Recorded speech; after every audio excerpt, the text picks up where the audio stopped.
Okay, so before we get started and we utilize the Part 1 WinZip software to convert your documents into PDF files, I want to make a note here. Some of you will have Microsoft Word documents versions where if you convert it to PDF right away, the hyperlinks will work.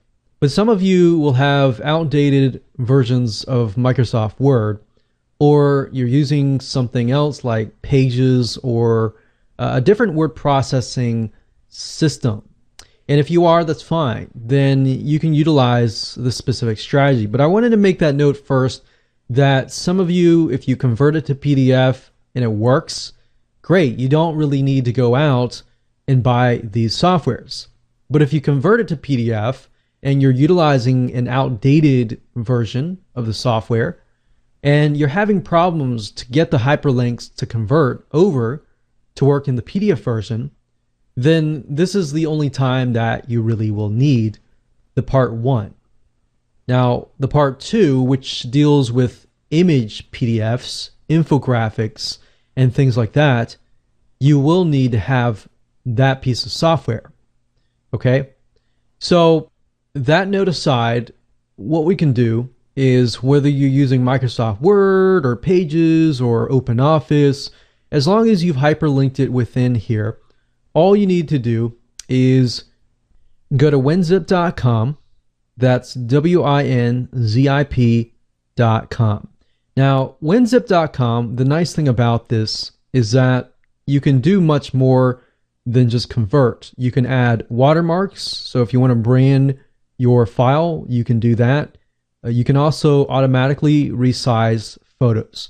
So the nice thing about this is if you have a Microsoft Word document or a document in general that has these big, huge images, then you know your audience is not going to stay around and stick around to just download these big, big files.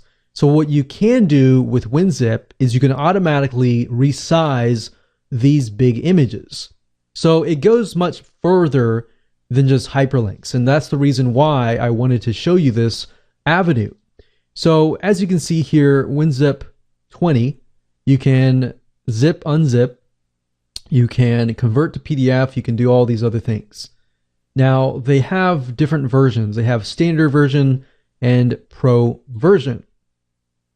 And you can see here, you can actually look here.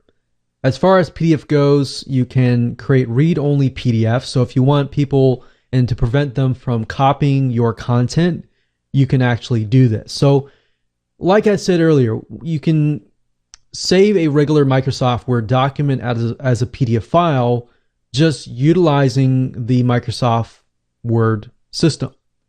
But what you can't do is you can't protect it. You can't password protect it. You can't make it read-only. You can't watermark it. You can't do all these other advanced features. Now, if you go to the site and click on compare, you can obviously see the difference between the standard version and the pro version. Now, if you scroll down here, you'll notice that the WinZip standard version does allow you to convert PDF files and do all these things right here. And this is really what you want. So you really don't necessarily need to have the pro version, because that's what you really want to do is just the PDF conversion, right? So in this case, you would only dish out about $30. So $29.95, that's $30. You can get that. You don't really need the $50 version. So I wanted to offer this to you as a different avenue that you could take if you didn't want to dish out, $50. Now, would I recommend that you go this route if you want to do image PDFs and if you want to hyperlink your infographics and your things like that? No, I would not recommend that you go down this route. I would recommend that you do part number 2, and I'll show you why. But as far as this goes, this is pretty good for the price. So if you want to save $20, you want to go down this route, that's fine. So what I want to do right now is I open up WinZip and I have the pro version, but like you saw earlier, you don't really need the pro version. The only reason why I got the pro version was because I wanted the other options that came along with WinZip. Now, as you can see here, what you can do is you can check convert to PDF. You can click on options. You can also click on PDF conversion options, and you can also change the resolution. So if you find that your Windows Microsoft Word document is very, very big and has these really massive images, you can always tone down the resolution and the image quality. You can convert to a read-only so that some people cannot copy your content, and you can do other things as well. So we can click on save here. You can also resize the photos if the photos are too big, and if you click on photo resize settings, you can scale them bigger or even smaller depending on what size it is, because as you know, when you put an image inside of Microsoft Word, if they're really, really big and you convert it over, they're just going to convert over at that same size. So these are just some things to think about as far as user experience. You don't want them to get to a point where they're downloading this massive file, essentially. So when you're done and you have chosen your options that you want, all you need to do is simply find the Microsoft Word document, as you can see here, and we can simply drag and drop it right here. So what's this doing right now? It's just converting the file to a PDF file. So I'm going to pause this video and we'll see you when it is complete.